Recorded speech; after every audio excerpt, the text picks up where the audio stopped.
এটা হচ্ছে আমার এক কৃষক অনন্ত ত্রিপুরার বাড়ি।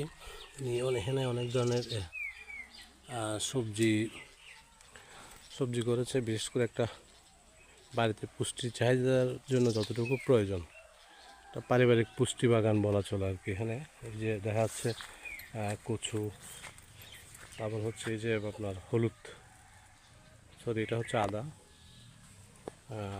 তারপর হচ্ছে পাশে যদি দেখায় আপনার হচ্ছে মান কচু, অনেকগুলো মান কচু,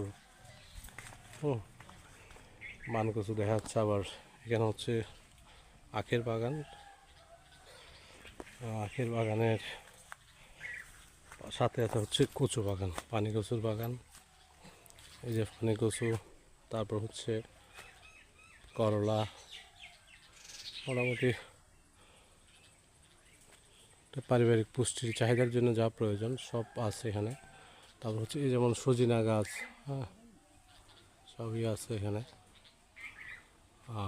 তারপর হচ্ছে বাড়ির সাথে নিম গাছ, বলা যায় একটা পারিবারিক পুষ্টির চাহিদা পূরণের জন্য যতটুকু দরকার সবই আছে এখানে।